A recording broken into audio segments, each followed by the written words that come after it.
Salam, salam kasih damai dan sejahtera. Tuhan memberkati, menyertai dan melindungi. Salve. Mari kita membuka kegiatan bimbingan dan penyuluhan kita untuk pengurus Kapatipa dan anggota Kapatipa pada pertemuan kedua ini dengan berdoa. Dalam nama Bapa dan Putra dan Roh Kudus. Amin.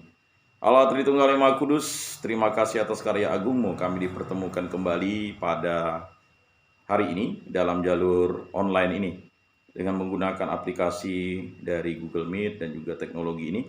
Kami yakin dan percaya bahwa segala cara yang kami lakukan adalah berasal dari kehendak-Mu sehingga kami dipertemukan. Dan kami bisa terus membangun komunitas kami, terutama membangun iman kepercayaan kami, setia kepada Allah Tritunggal Maha Kudus dengan komunitas Kapatipa ini.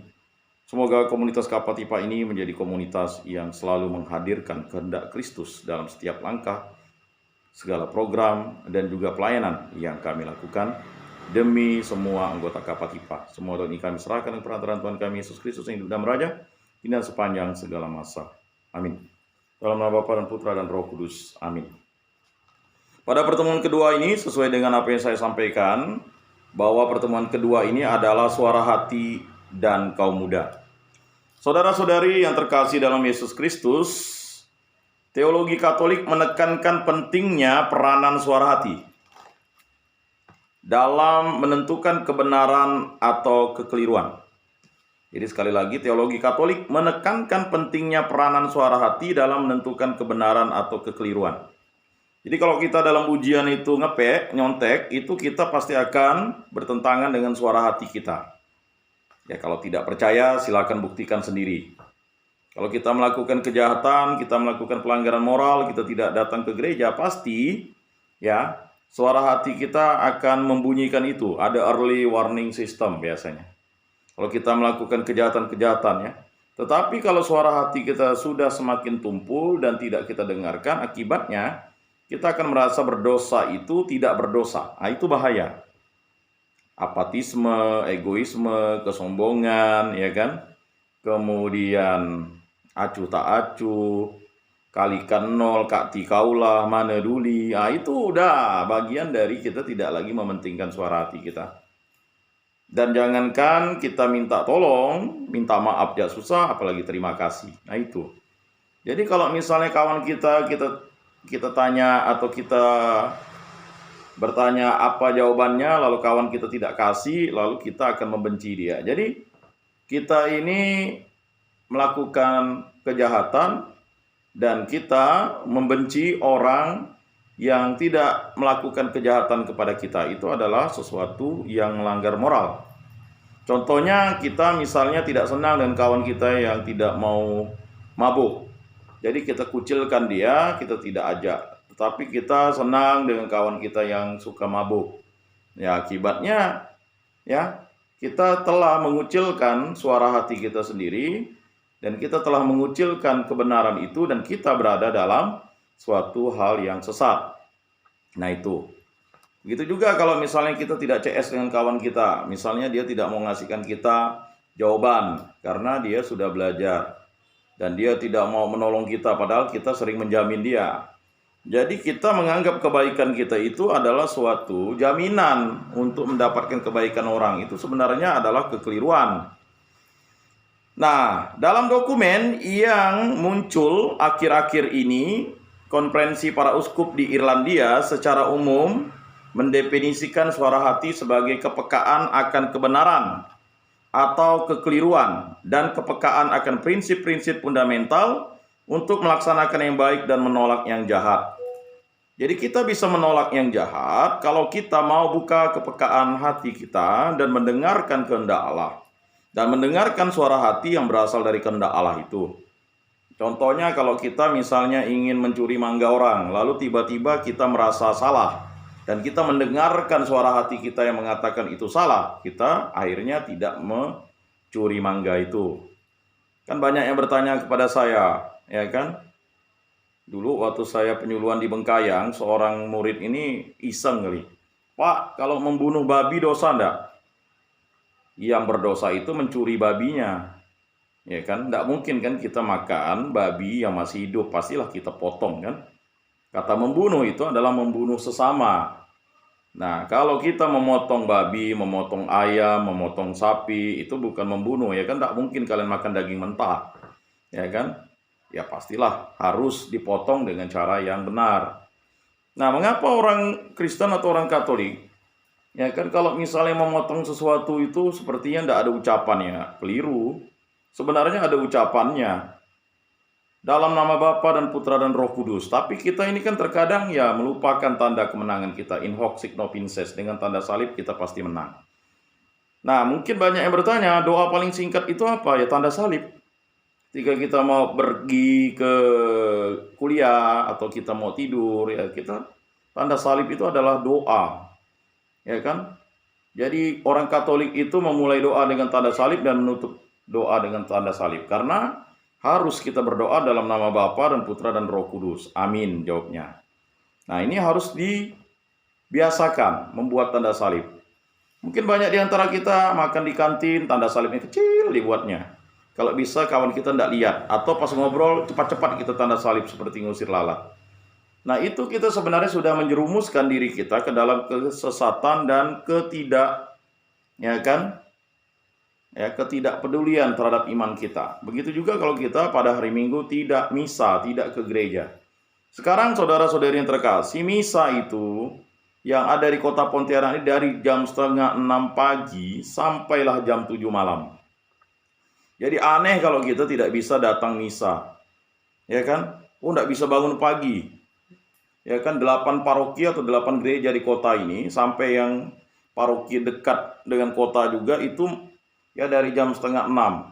Bahkan beberapa kapel milik suster atau milik bruder atau milik persekolahan seminari juga mengadakan misa. Ya kan? Tapi aneh kita tidak bisa hadir. Apalagi paroki-paroki dekat kota itu, dekat dengan kampus kita. Ya. Ada yang jam 6 pagi, ada yang jam 6:30 pagi, ada yang jam 7 pagi, ada yang jam 8 pagi, ada jam 8:30. Ya. Nah, lanjut lagi, ya kan, ada misa sorenya, ada yang 4:30, ada yang jam 5, ada yang 5:30, ada yang jam 6, ada yang jam 7. Kok tidak bisa pergi misa kan? Padahal 5 perintah gereja itu udah menyatakan apa? Apa 5 perintah gereja itu? Jangan-jangan kita banyak tidak hafal ya. 5 perintah gereja, 5 perintah gereja siapa yang dirikan? Kristus. Ya kan, perintah pertama, rayakanlah hari raya yang disamakan dengan hari Minggu. Yang kedua, hadapilah misa kudus pada hari Minggu dan pada hari raya yang diwajibkan dan jangan melakukan perbuatan yang dilarang. Yang ketiga, ya, jangan makan daging pada hari pantang dan berpuasalah pada hari puasa. Yang keempat, akuilah dosamu sekurang-kurangnya setahun sekali. Yang kelima, sambut tubuh Tuhan pada masa Paskah. Nah, tolong nih nanti para pengurus Kapatipa itu menjadi dasar fundamental untuk kita membina adik-adik kita tuh 5 perintah gereja. Jangan sampai tidak hafal, ya enggak? Ya. Jangan di PC-nya, terutama di PC liturgi dan pewartaan atau seksi di liturgi atau pewartaan atau apalah namanya itu, lalu tidak mengajarkan itu. Ya. Karena banyak di antara kita para mahasiswa itu tidak hafal. 10 perintah Allah aja banyak tidak hafal. Ya kan? Padahal itu materi dari kelas SD, SMP, SMA. Ya. 10 perintah Allah. Ya, coba kita baca iman Katolik yang warna kuning itu. Ya kan? Banyak yang tidak hafal. 10 perintah Allah. Tuhan bersabda, akulah Tuhan Allahmu. Yang pertama, jangan menyembah berhala, berbaktilah padaku saja dan cintailah aku lebih dari segala sesuatu. Yang kedua, jangan menyebut nama Tuhan Allahmu tidak dengan hormat. Yang ketiga, kuduskanlah hari Tuhan. Yang keempat, hormatilah ibu bapakmu. Yang kelima, jangan membunuh. Yang keenam, jangan berzina. Yang ketujuh, ya kan, jangan mencuri. Yang kedelapan, jangan bersaksi dusta terhadap sesamamu manusia. Yang kesembilan, jangan ingin berbuat cabul. Yang kesepuluh, jangan ingin akan milik sesamamu manusia secara tidak adil. Kan mudah kan? Mudah ya? Apalagi ketua Kapatipa kalau tidak hafal, waduh, susah tuh, itu tes sebenarnya. Ya. Apalagi 4 kebenaran utama, itu banyak yang udah lupa. Makanya mungkin perlu ya ada di sekretariat Kapatipa itu ditempel, dibuat bagus-bagus ya. Dibuat 10 perintah Allah, 5 perintah gereja. Jadi di sana bukan hanya sekedar untuk kita datang, tetapi kita menimba ilmu pengetahuan, moral dasar Kristiani itu. Yang 4 kebenaran utama itu banyak yang tidak hafal. Yang pertama, ya kan, hanya ada satu Allah. Yang kedua, ya kan, ada 3 diri ilahi, Allah Bapa, Allah Putra, dan Allah Roh Kudus. Yang ketiga, ya kan, Allah Putra menjadi manusia dan, ya kan, wafat di kayu salib. Yang keempat, Allah membalas yang baik dan menghukum yang jahat. Nah, itu banyak juga yang tidak hafal. Lalu 4 sifat gereja. 4 sifat gereja kan 1 kudus, katolik, dan apostolik. Nah, kalau tidak hafal itu sulit lah, enggak. Kemudian 5 pilar gereja atau 5 tugas gereja yang tadi yang kemarin saya sebutkan. Yang pertama adalah liturgia, menguduskan. Yang kedua apa? Kerigma, pewartaan. Yang kelima, yang ketiga apa? Koinonia, ya kan, persekutuan. Yang keempat apa? Diakonia, pelayanan. Yang kelima, martiria, kesaksian iman. Nah, itu ya harus apalah, ya kan, mahasiswa nih, mahasiswi, ya kan, Kapatipa, Catholic Family of Technique Faculty. Nah, itu. Nah, mulailah untuk menata itu ya. Apalagi susunan urutan kitab suci. Itu kan dari SD, SMP, SMA tuh kita harus menghafalnya itu. Ya kan, anak teknik itu kan harus hafal rumus. Masa 73 kitab itu tak hafal, ya kan? Nah, ini juga tes bagi kita. Nah, sebenarnya Kapatipa mengajarkan hal-hal yang fundamental dasar itu, ya kan, berulang-ulang. Ya, harus kita hafal tuh. Ya. Enggak hafal ya? Kan saya udah kasih tips triknya ya. Belum ya di Kapatipa.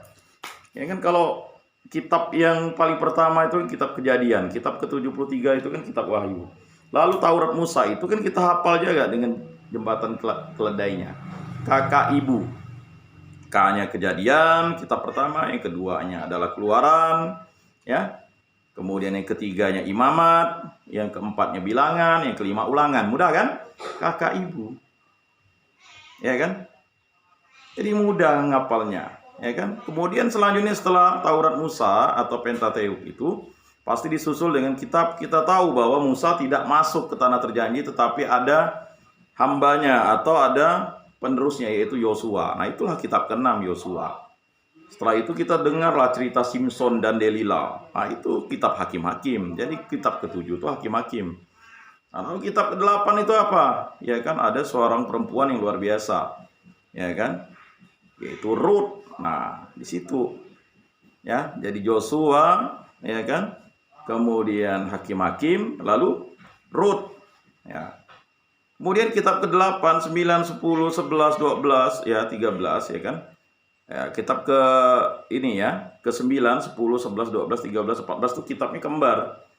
Mengapa saya bilang kembar? Kitab ke-9 itu 1 Samuel, kitab ke-2 itu 2 Samuel, kitab ke ya berapa? Ke-11 itu adalah 1 Raja-Raja, yang ke-12 itu 2 Raja-Raja, yang ke-13 itu adalah 1 Tawarik, yang ke-14 itu 2 Tawarik. Betul enggak tuh? Ya kan? Kalau salah koreksi. Ah, itu mudah ngapalnya kan? Jadi ketua Kapatipa tuh, pengurus Kapatipa, wakil itu harus hafal tuh, ya enggak, Don? Ya kan? Ah, tes dulu kita ya dites tuh. Jadi baru naik tingkat kita. Ketawa Doni ya. Lalu nanti kitab ke-15, 16, 17 itu gampang. Sudah, 15 itu pasti kitabnya berhubungan dengan, ya kan, seorang nabi Ezra. Lama-lama ya kita tahu baru ada Ezra. Ke-16 itu Nehemia, baru itu Esther ke-17. Ya, kalau keliru koreksilah. Ya. Lalu kitab berikutnya mudah, 18, 19, 20 tuh. 18 Ayub, 19 siapa? Mazmur, 20 adalah Amsal. Nah, begitu ngapalnya. Ya kan? Kalau anak teknik tuh ngapalnya sistematis, ya kan? Hafal nih Bang Ian nih, Pak Ian, ya hafal dari itu pengurus Kapatipa kan. Wajarlah jadi ketua Kapatipa kan, harus hafal lah.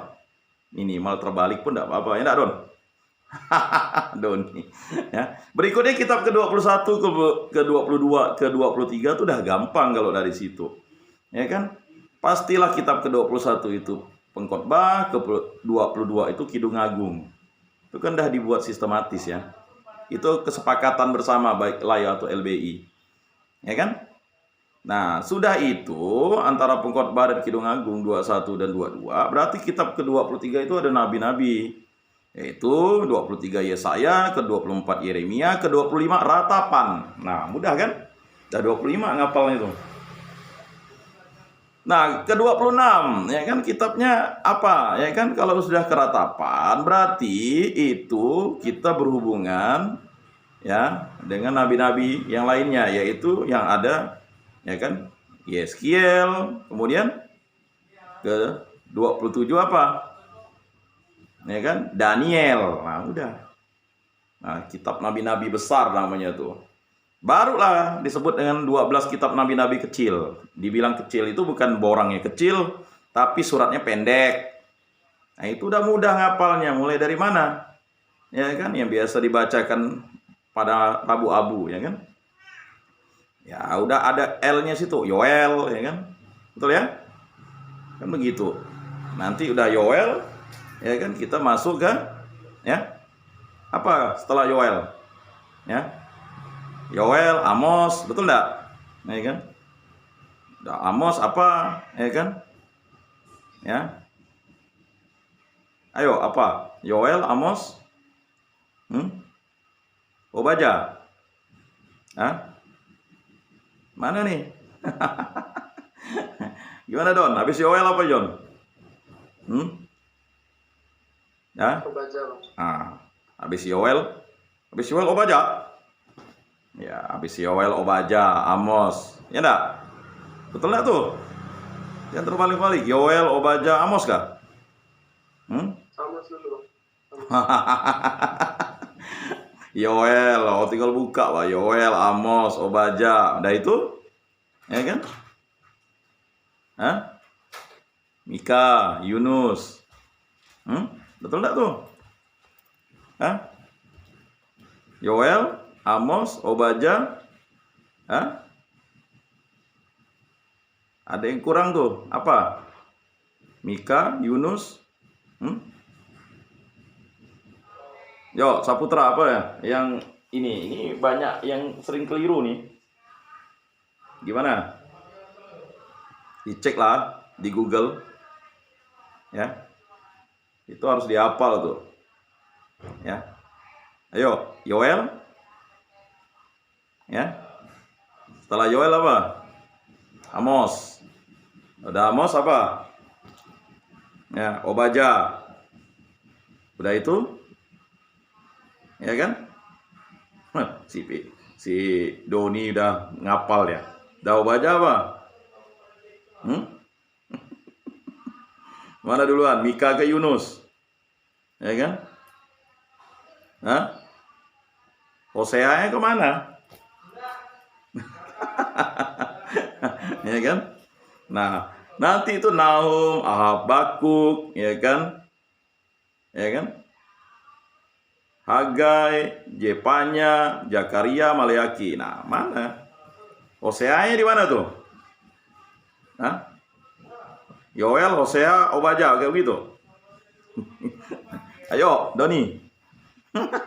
Ini saya sengaja nih ngecek anak teknik nih. Udah Yoel, Hosea, Amos, Obadya, Mika, Yunus, begitu kah? Saputra, yang mana yang betul tuh urutannya? Tinggal buka Pak Google-nya. Ya kan? Yunus dulu, Bang. Nah, yang pertama apa? Yoel dulu kan?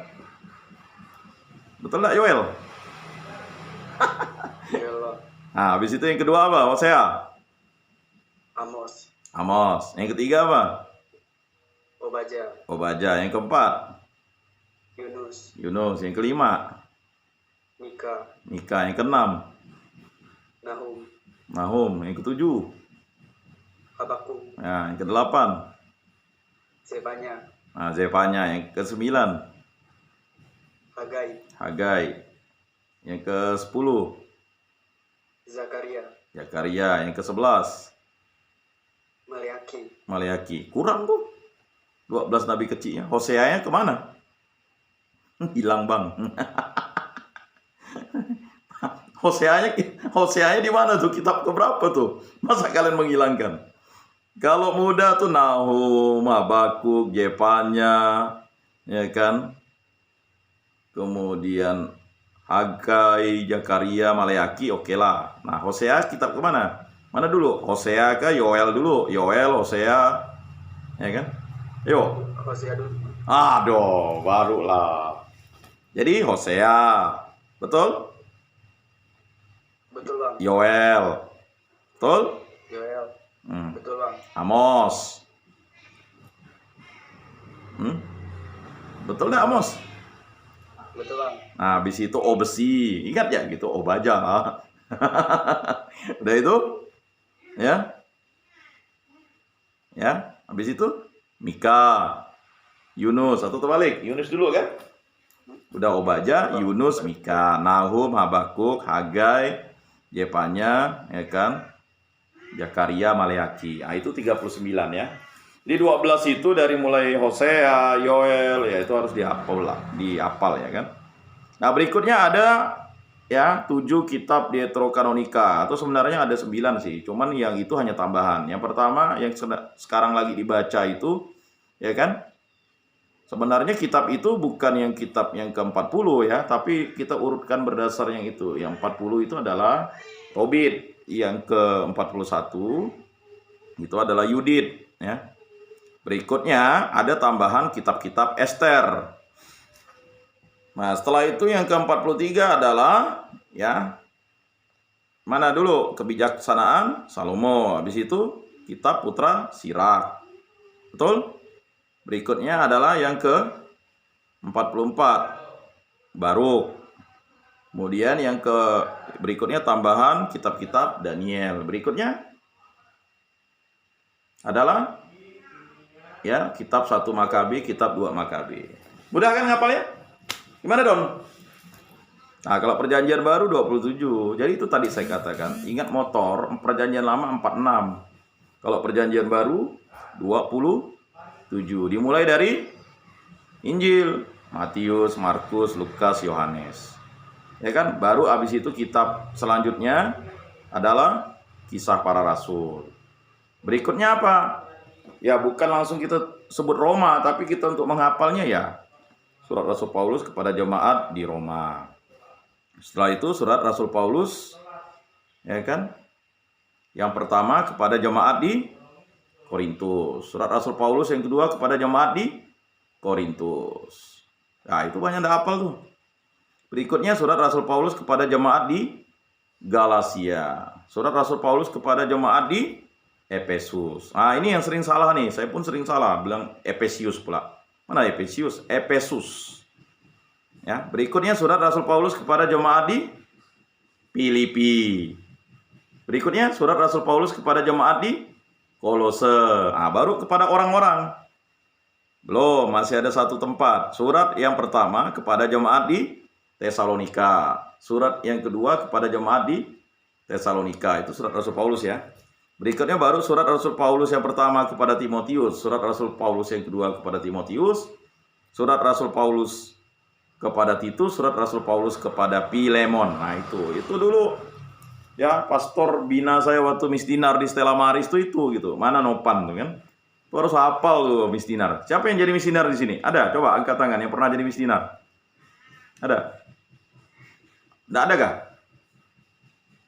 Apa tadi bang? Yang pernah jadi misdinar, putra putri altar, ada di sini. Pengurus Kapatipa yang pernah jadi misdinar, ada ya? Wah, Charles Dedianto, mantap. Hafal nggak tuh? Berikutnya adalah surat kepada jemaat Ibrani, ya kan? Nah, memang sebagian besar tulisan oleh Rasul Paulus, tetapi ada juga oleh rasul-rasul lain, tapi tidak disebut surat Rasul Paulus kepada jemaat Ibrani, tapi langsung surat kepada jemaat Ibrani. Nah, setelah itu barulah surat-surat Katolik atau surat-surat Kristen. Itu surat Yakobus. Ya kan, surat Petrus yang kedua, surat Petrus yang ketiga. Nah, surat Yohanes yang pertama, surat Yohanes yang kedua, surat Yohanes yang ketiga, berikutnya surat Yudas. Nah, surat Yakobus itu bukan Yakobus rasulnya Yesus ya. Yakobus itu ada 3 ya yang menggunakan nama Yakobus. Yakobus saudaranya Yohanes, anaknya Zebedius, dan Yakobus Alpius. Berikutnya ada Yudas Tadius, anak Yakobus. Ya. Lalu ada sepupu Yesus, Yakobus namanya. Nah, itulah yang menulis surat Yakobus. Berikutnya Yudas. Yudas ini bukan Yudas Tadius, bukan juga Yudas Iskariot. Surat Yudas itu adalah surat dari sepupunya Yesus juga, saudara kandungnya Yakobus, surat Yudas. Berikutnya yang terakhir adalah kitab Wahyu kepada Yohanes. Nah, jadi mudah kan? Mudah sebagai orang Katolik, mahasiswa Katolik untuk menghafal itu. Ya, tidak masalah terbalik, tetapi membiasakan diri. Belum lagi 7 sakramen. Ya kan, sampai tidak hafal tuh kan.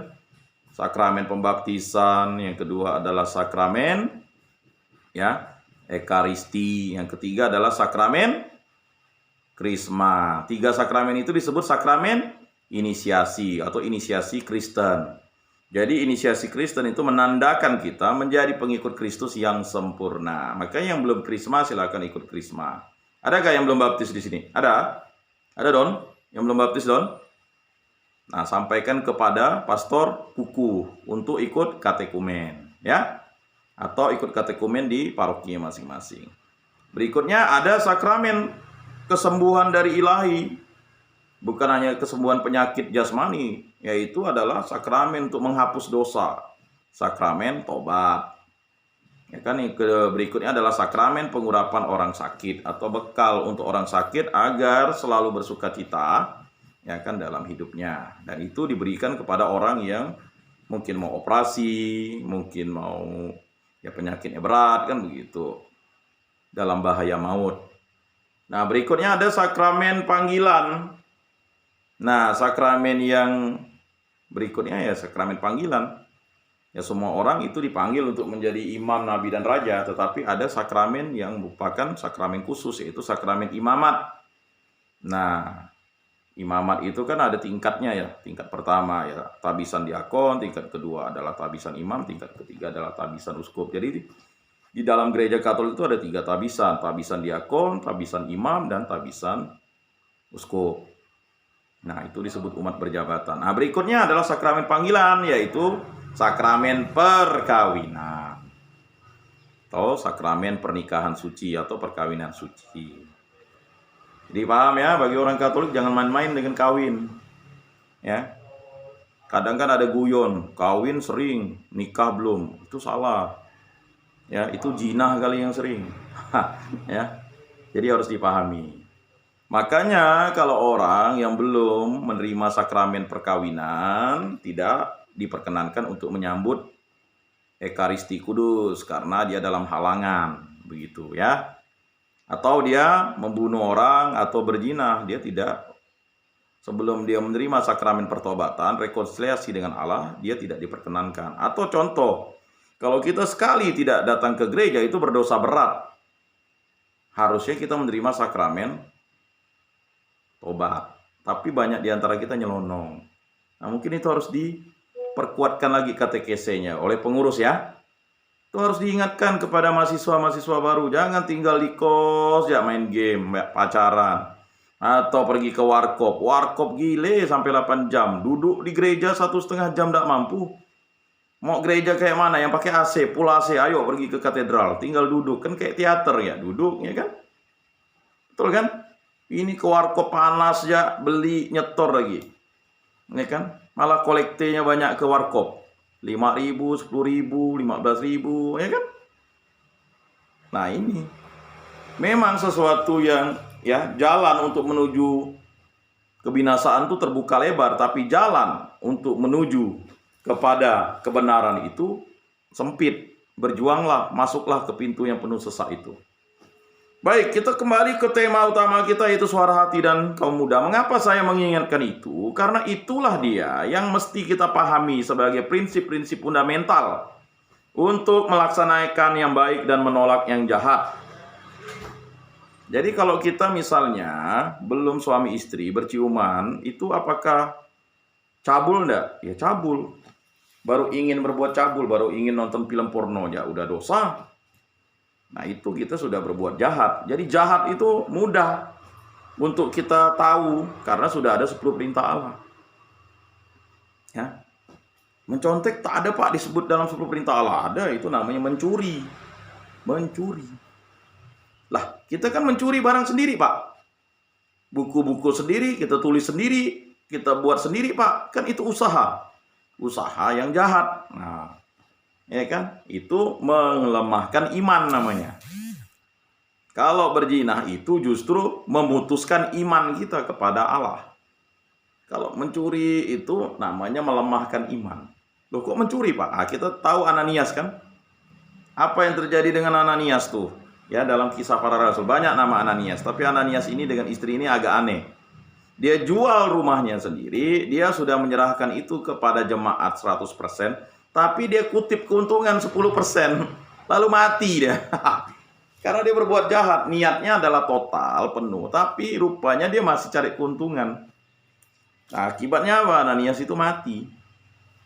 Ya, itu sama seperti kita. Ya, kita berusaha sendiri tapi ngepek gitu Pak waktu ujian.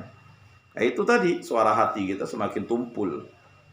Nah, makanya perilaku-perilaku kita itu didasarkan oleh suara hati yang berdasarkan kehendak Allah, bukan suara hati yang berdasarkan kehendak jahat. Semakin kita melakukan kehendak baik, semakin suara hati kita itu akan mengingatkan yang baik. Tetapi kalau kita berbuat jahat, suara hati dalam diri kita juga akan membisikkan sesuatu yang jahat. Mengapa? Karena suara hati itu adalah suatu kehendak bebas yang diberikan oleh Allah untuk, ya kan, kita rawat sebagai benteng pertahanan kita.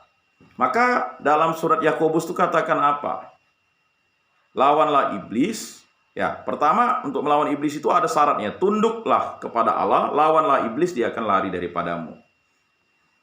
Jadi kawan-kawan, saudara-saudari yang terkasih dalam Yesus Kristus, memang kita ingin menyampaikan ini karena Anda adalah pengurus dan juga anggota Kapatipa yang aktif untuk menyampaikan seksi pewartaan itu kepada seluruh jemaat atau umat dan mahasiswa Katolik Civitas Akademika yang ada di kampus teknik, ya kan, Universitas Tanjung Pura, Kapatipa namanya.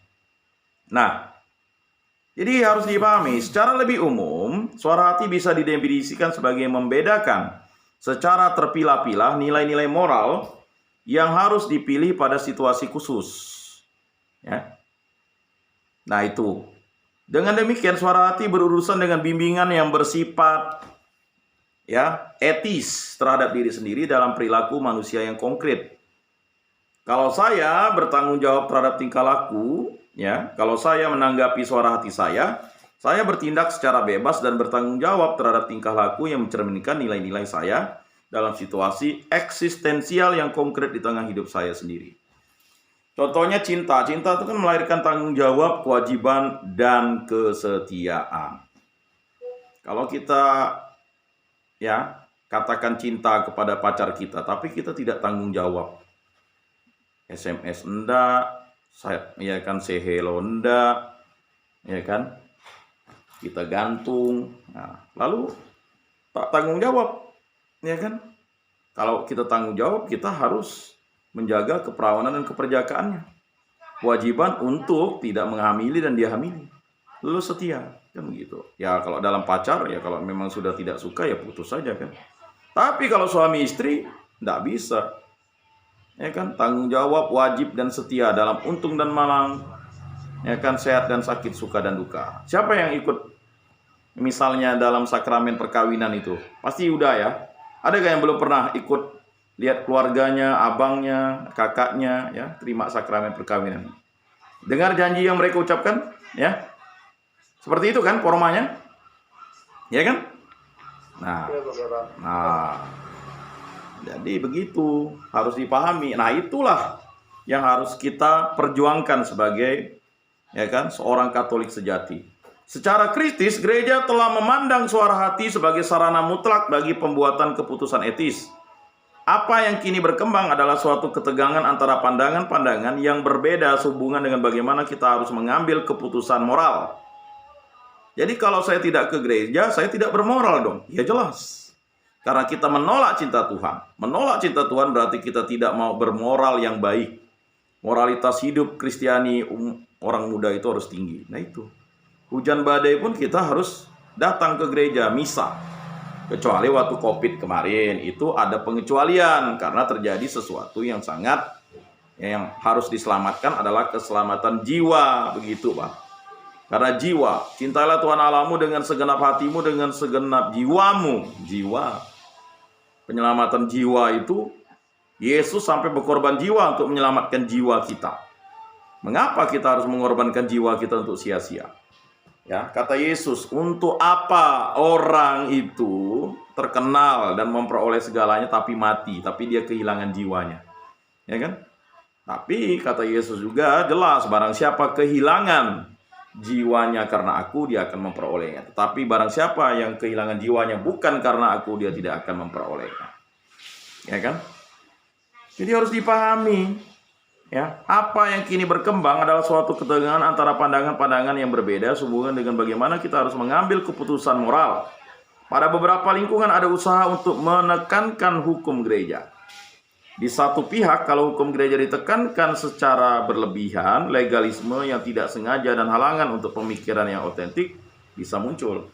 Jadi hukum gereja juga tidak ditekankan secara berlebihan.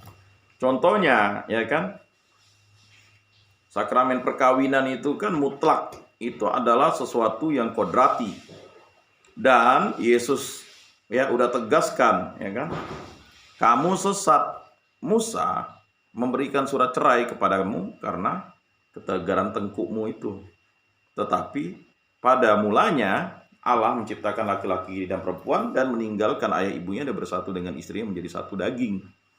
Maka itulah dasar fundamental yang dijadikan. Maka sifat perkawinan Katolik itu adalah dia monogami dan tak terceraikan. Tapi dasarnya adalah ikatan yang sangat kuat, yaitu sakramental. Nah, jadi harus dipahami. Maka jangan menyia-nyiakan, ya kan? Ya, melakukan pre-sex, seks bebas dengan pacarmu atau dengan orang yang tidak kamu kenal, yang tidak bertanggung jawab, menjual belikan seksualitas, ya kan? Karena apa? Itu melanggar hukum moral. Itu melanggar hukum moral. Dan ingat, ada 3 dosa berat. Semua dosa itu berat, tetapi yang langsung memutuskan hubungan kita dengan Allah adalah dosa perzinahan, pembunuhan, dan menghujat Roh Kudus. Nah, apa sih dosa pembunuhan? Ya jelas, ya kan, membunuh orang. Bang atau Pak kok polisi bagaimana nembak penjahat? Lihat lagi konsekuensi moralnya gimana. Apakah menembak penjahat itu memang karena penjahat dia bela diri atau apa? Ya tetap dia harus mengakui dirinya kan. Dalam peperangan bagaimana? Ya bagaimana peperangan, ya kan? Namanya peperangan itu kan akibat ulah dunia, ulah hawa nafsu dan ulah iblis. Ya kan? Nah, itu beda konsekuensi moralnya, harus dipahami. Moral itu adalah sesuatu hal yang harus dilihat dalam situasi. Ya kan, tapi dalam situasi normal melakukan tindakan-tindakan itu artinya kamu memutuskan hubungan dengan Allah. Begitu juga berzina. Simpel sih kayaknya. Oh, enggak apa-apa kan Allah Maha Pengampun, Maha Pengasih, Maha Penyayang. Ya kan zaman sekarang mau perjaka dan perawan tuh ngapain kan gitu. Tapi pikirkanlah nanti ketika kamu berumah tangga, masa kamu kasih second kepada istrimu atau kepada suamimu? Second, ya kan? Second. Ya. Nah itulah tadi saya mau mengatakan itu karena memang hal-hal inilah yang mengganggu hubungan cinta kasih kita dengan Tuhan. Mengapa kita tidak mau berdoa? Karena kita jijik terhadap diri kita. Mengapa kita tidak mau berdoa? Karena situasi di rumah kita seperti situasi di neraka katanya. Bapak ibu ribut terus karena bapaknya punya selingkuhan, ya kan? Mamanya juga ribut terus karena mamanya malas, ya kan? Atau terjadi perbedaan keyakinan. Ya. Jadi kalau kawin itu berbeda agama itu berat. Tetapi gereja Katolik memfasilitasi itu dengan perkawinan beda agama. Kalau dengan agama Kristen Protestan itu namanya beda gereja. Beda suku juga berat. Kalau udah kelahi yang keungkit suku, jadi kan berat. Nah, makanya moral-moral itu ya kan bisa melemahkan iman kita kalau kita tidak melakukan moral yang baik. Nah, itu menjadi suatu pegangan. Nah, makanya banyak di antara kita agak sulit mengikuti kegiatan rohani. Banyak yang tersinggung. Saya dulu pernah tuh, ya kan, berikan penyuluhan dengan anak Polnep. Tersinggung pula. Saya kasih contoh yang real, nggak mungkin saya ngarang-ngarang contohnya kan. Lalu saya dikontak oleh kawan saya. Ya saya mau gimana, itu memang saya cerita kawan dekat saya. Dan terjadi, yang dengarnya adik iparnya, ya adik iparnya tersinggung. Waktu saya nyuluhnya di Bengkayang, dia curhatnya ke adik saya pula. Adik saya dosennya di Polnep. Ya, jadi ya, memperjuangkan moral itu akan konsekuensinya luar biasa. Lihat Yohanes Pembaptis. Gara-gara dia menegur Herodes, tidak baik kamu mengambil istri saudaramu itu, Herodias, menjadi istrimu. Lalulah Herodes tersinggung, tapi yang paling berat tersinggungnya adalah Herodias. Akhirnya Herodias itu dendam. Ya, Herodes memenjarakan Yohanes Pembaptis. Siapa Yohanes Pembaptis? Dia adalah nabi sebelum Yesus, yang beda usianya 6 bulan. Ya kan? Yohanes Pembaptis itu adalah anak dari Imam Zakaria dan ibunya Elisabet, saudaranya Maria. Ya kan? Lalu dia menegur itu. Apa akibatnya? Dia dipenjarakan Herodes. Lalulah Herodes mabuk. Lalu anak dari Herodias atau keponakan Herodes itu menari, ya katanya setengah bugil, ya bugil lah itu. Lalu menyukakan Herodes. Lalu dia ngomong, setengah dari kerajaanku akan menjadi milikmu. Nah, tapi permintaan, karena dia masih kecil, masih ABG, jadi tanya mamanya. Lalu mamanya suruh kepala Yohanes Pembaptis dinampan. Herodes sedih, karena tahu bahwa Yohanes Pembaptis itu adalah nabi besar, ya kan? Tetapi karena itu tadi hawa nafsu sudah menggerayanginya, masalah dunia, dan suara hatinya sudah tertutup, ya udah, dia lebih memilih untuk melakukan kejahatan ketimbang, ya kan, melakukan kebaikan. Ditebasnya kepala Yohanes Pembaptis. Jadi ngayau itu udah ada dulu, zaman dulu, ya kan, diserahkan di dalam nampan, ya kan. Ya matilah Yohanes Pembaptis gara-gara itu menyuarakan suara moral. Jadi sama seperti kita mengajak orang ke gereja itu sulit, ya. Maka butuh doa. Ayolah ke gereja, kayak kau nih sok suci, baru jadi pengurus Kapatipa, ya kan, rambut kau gondrong kayak preman pun mau ngajak orang baik. Wah, itu tantangan. Jadi mulailah satu persatu jadi pengurus Kapatipa mundur. Doa Bapa kau muda, doa Bapa kami ja kau masih sangsut katanya. Ya kan, masih tak apal. Itu kadang tuh, ya itulah tadi. Ya. Ya. Jadi pengurus tuh jangan beban batin moral kan, sampai ada yang enggak, ya, sampai ada yang nyerah, ya kan. Berat begini begitu, bukan berat. Ya, kembali lagi. Makanya kita harus bersandarkan dengan rahmat ilahi. Nah, di pihak lain beberapa orang menjadi kehilangan bimbingan gereja karena mendasarkan diri hampir sepenuhnya kepada iman dan pendapatnya sendiri. Nah itu, hal ini hanya akan memperluas pemilihan moral yang tidak reflektif. Dengan demikian, dipandang dari perkembangan manusianya, yang muncul adalah penekanan yang berbeda-beda. Orang Katolik dewasa sering bertanya, bagaimana saya bisa mengikuti suara hati saya sendiri bila pandangan saya bertentangan dengan ajaran gereja? Kaum muda secara umum menyatakan saya sedang mengikuti suara hati saya, suatu pernyataan yang sering justru menutupi kemandekan mereka sendiri dan kini merupakan pilihan moral yang berbahaya. Jadi hati-hati.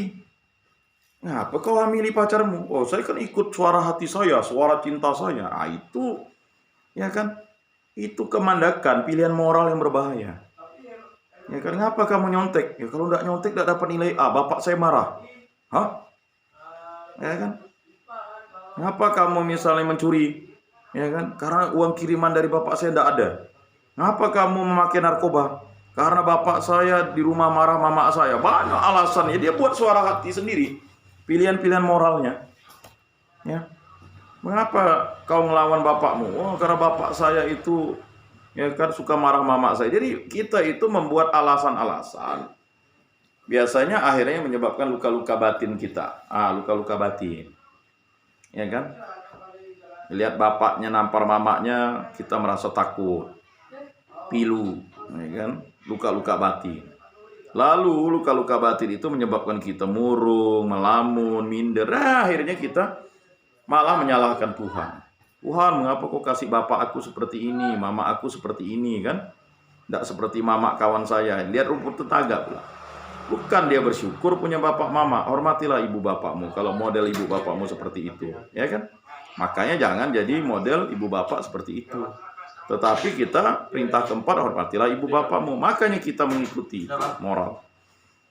Ya, maka moral Kristiani itu penting bagi kita kaum muda untuk memahami bahwa konsekuensi logis mengikuti suara moral itu adalah mengikuti suara hati karena kehendak Allah, bukan karena kehendak yang lain.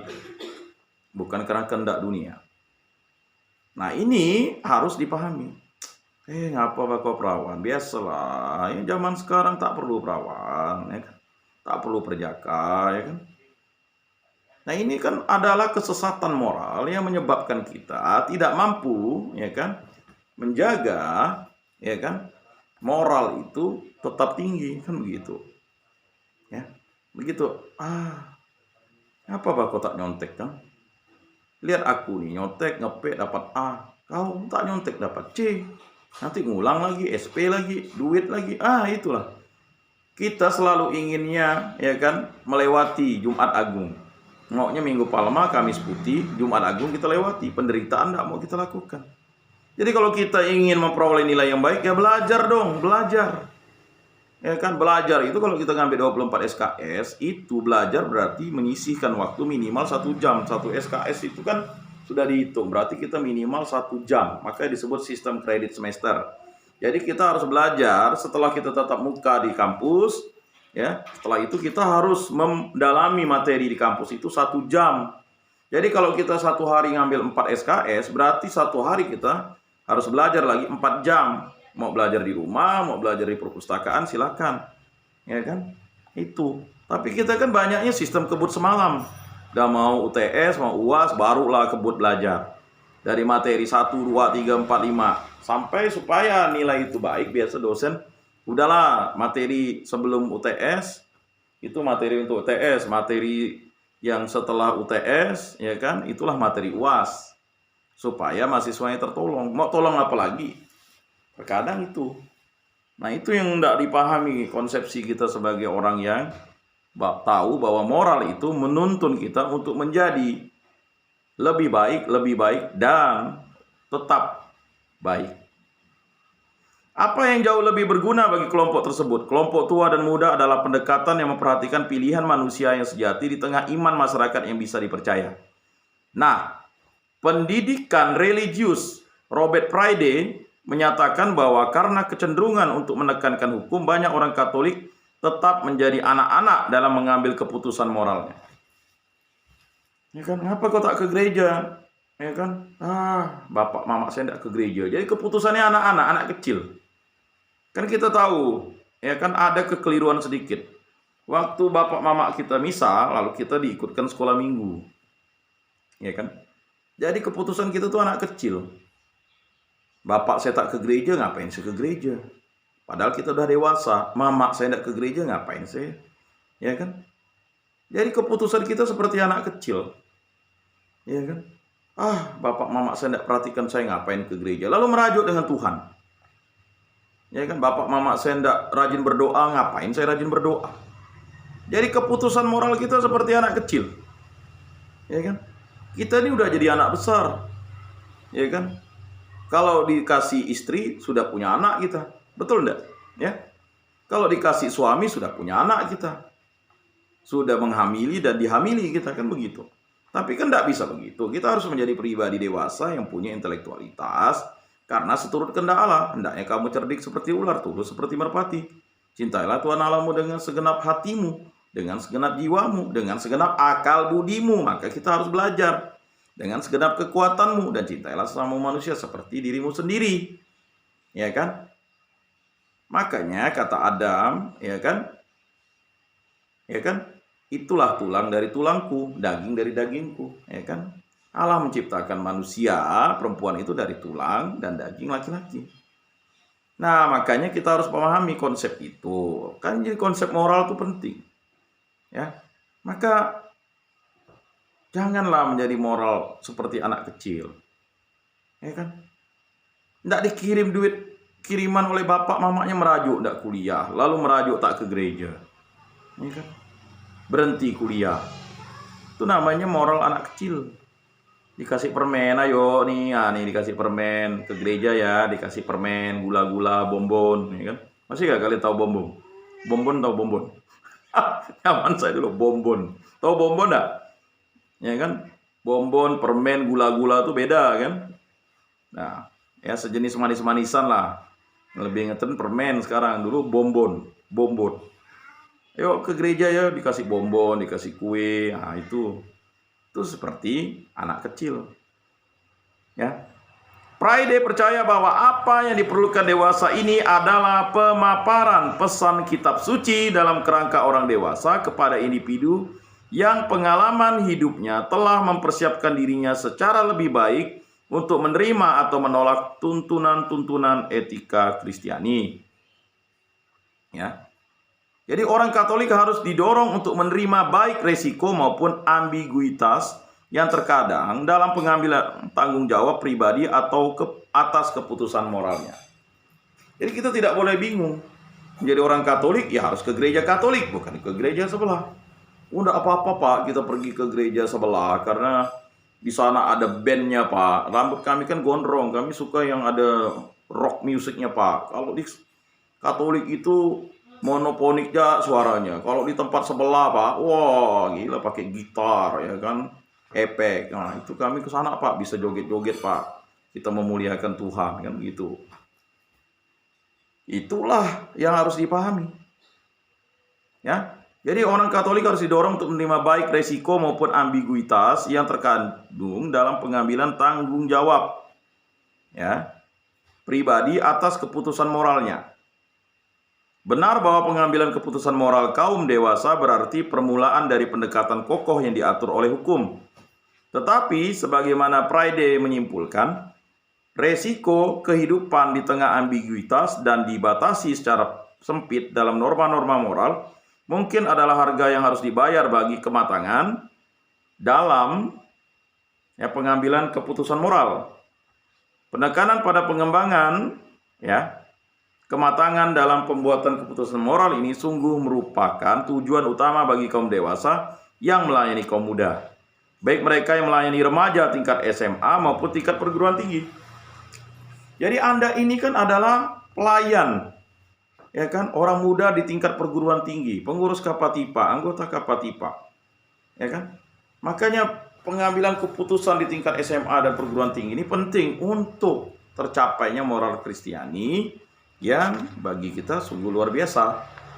Nah, saudara-saudari yang terkasih dalam Yesus Kristus, demikianlah materi pertemuan kedua. Nanti kita baru lanjutkan 3 tingkat suara hati pada minggu depan ya. Jadi minggu depan.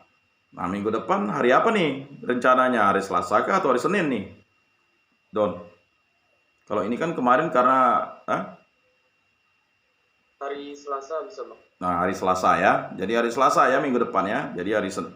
Kan kemarin tuh 2 kali karena pertemuan sebelumnya pertama tuh cancel karena ada UAS. Baik, masih ada waktu ya. 6 menit. Ada yang mau bertanya sampai di sini? Yang bergabung 19 orang ya. Masih kurang. Mungkin nanti disosialisasikan lagi ya, Don ya. Jadi supaya nanti ini materi ini nyambung lah begitu. Karena untuk menjadi pengurus itu harus ada pembekalan terus-menerus gitu. Karena kamu kan tidak lama. Akhirnya pengurus yang ini kan paling 10 bulan udah selesai gitu. Ini udah mau potong berapa lagi kan? Ada yang mau ditanyakan? Claudius Odo mau nanya? Ini Odo yang ini kan? Odo yang pemain puli lingkungan Rupinus nih kan? Iya Bang. Mantap. Nanti kita main di Stakan ya nanti. Saya akan kontak ya kan dosen sana, main di sana ya kita, sparring di sana. Ada yang mau ditanyakan? Agustinus Krisna Dani Wijaya? Enggak ya? Raquel Kevin Gonzali? Ya kan? Atau Cionia Agni Pratista mau ditanya? Enggak ada. Oh belum. Aprilianus Saputra mau nanya? Belum ada Bang. Mungkin banyak yang bertanya, Bang, gimana kalau rambut panjang nih? Apakah kami itu disebut bencong, Bang? Ya kan, padahal kami anak teknik harus rambut harus rambut panjang. keputusan moral penampilan orang itu tidak menentukan keputusan moral kehendaknya ya. Jadi penampilan orang tuh jangan kalian pandang sebagai keputusan moralnya. Jadi orang bertato belum tentu dia moralnya jelek. Atau rambut panjang belum tentu dia penjahat atau preman. Ya kan? Itu keputusan moral itu tidak menyangkut penampilan. Walaupun ada efeknya di penampilan. Orang telanjang di pantai, ya kan? Itu sah-sah saja karena memang ada pantai yang mengizinkan. Apakah dia tidak bermoral? Apakah dia tidak baik? Ya kan? Sekarang kalau orang pakai baju adat lalu nampak payudaranya, apakah itu moralnya jelek? Ya tidak malah di daerah tersebut tidak pernah terjadi pemerkosaan. Nah, itu harus dipahami. Jadi jangan memandang orang dengan tampilan. Moral itu tidak dilihat dari tampilan. Ya silakanlah ekspresikan diri Anda, mau berambut gondrong, rambut panjang, ya kan? Itu kan ekspresi pribadi yang bukan menyangkut moral, tetapi menyangkut, ya kan, penampilan. Ada waktunya, kan ada waktunya bosan nanti, ya kan? Bosan potong rambut, kalau tidak mau sampai, kan tidak ada masalah. Yesus ya gondrong, ya kan? Ya enggak? Memang akhir-akhir ini ada yang memperdebatkan Yesus rambut pendek. Tapi kan selama itu yang kita lihat di korpus tuh Yesus rambut panjang kan? Ya kan? Tapi kalau rambut panjang ini kan mungkin tidak ekonomis.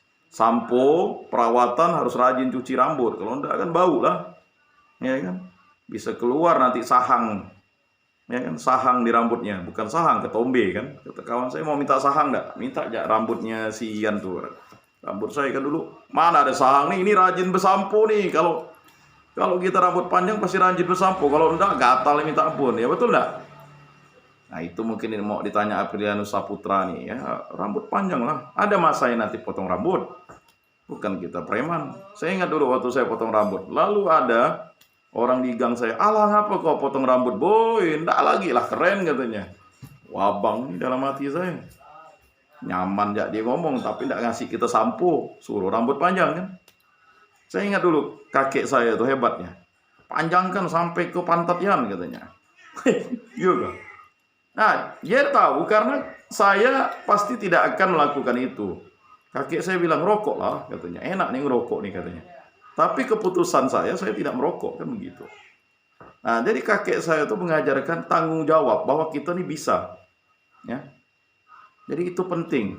Sebagai pengikut Kristus tuh kita bertanggung jawab. Punya kewajiban untuk mengikuti kehendak Kristus dan mencintai Kristus total. Nah, itu. Ya. Nah, Gregorius Radi Alfredo, ada yang mau ditanya?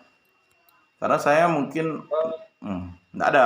Enggak ada, Bang. Yang lain payah saya monitor nih di sini karena namanya enggak nampak. Karena Aprilianus ini mau nanya, mungkin apakah saya berambut gondrong ini mengurangi iman kalau tidak? Ya enggak ada urusan. Yesus ya rambut gondrong, murid-muridnya rambut gondrong. Betul ya? Ya? Coba perhatikan lukisan tuh, 12 muridnya rambut gondrong kan? Ya kan? Simpson gara-gara potong rambut lalu kalah pula lawan Filistin kan? Nah, jadi seperti itu ya. Ekspresikanlah diri Anda, tidak ada urusan rambut, penampilan itu yang paling utama Anda tahu etika, kesopanan. Kalau kuliah pakai berkerah, rambut diikat kan? Tidak pakai celana koyak. Kalau saya dulu, saya ingat dulu sampai ya semit di jaket saya kan dulu sampai mau ya 100 kali di kiri, 100 di kanan karena koyak-koyak pakai semit gitu. Lalu dibilang wak semit. Nah, suka dulu pakai jaket koyak-koyak tuh. Ya kan? Ya, celana koyak, tapi bukan kuliah ya. Ini kalian pahami. Kalau kita nak teknik dah paham. Kita tak mungkin kuliah, jadwal kuliah kita pakai koyak-koyak. Itu pas kita tak kuliah kan? Ya kan nongkrong ya kan? Celana koyak itu kan ekspresi aja. Jaketnya jaket lepis tuh. Nggak tahu ya jaket kalian sekarang udah lain ya. Kalau dulu lepis, saya dapat jaket bapak saya koyak-koyak, saya kasih semit, ada kali 100 di kiri, 100 di kanan. Pas ada kawan saya butuh semit, diambilnya satu-satu semit saya tuh. Nah untuk apalah kan begitu. Ya, itu masa lalu kita kuliah. Tetapi otak itu harus diisi dengan pendidikan dan keterampilan. Baik, ya demikianlah waktu kita. Ya, sudah mau 1 jam, jadi kita tetap 1 jam. Walaupun tadi kita agak ini, karena saya masih mengurusi beberapa hal. Tadi ada, mohon maaf 20 menit kita agak terlambat, tapi untuk ya minggu depan kita mulai Selasa ya, Don ya. Waktu yang sama. Baik, kita tutup dalam doa. Dalam nama Bapa dan Putra dan Roh Kudus. Amin. Allah Tritunggal Maha Kudus, terima kasih atas karya agungmu kami dipertemukan dalam kegiatan bimbingan dan penyuluhan secara online ini. Terima kasih atas pengurus Kamatipa yang telah menginisiasi ini. Kami akan berjumpa pada minggu depan. Dan terima kasih kepada anggota Kamatipa yang mau hadir. Dan terima kasih kepada semua orang yang mendukung kegiatan ini. Berkatilah kami agar kami terus selalu dibimbing oleh kasih karunia Roh Kudus untuk selalu menjadi pewarta dan saksi-saksi iman yang hidup.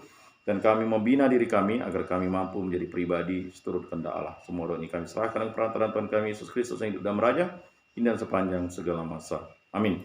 Dalam nama Bapa dan Putra dan Roh Kudus. Amin. Salam, salam kasih, damai dan sejahtera. Tuhan memberkati, menyertai dan melindungi. Salve. Permisi Bang. Yo, saya izin. Permisi Bang.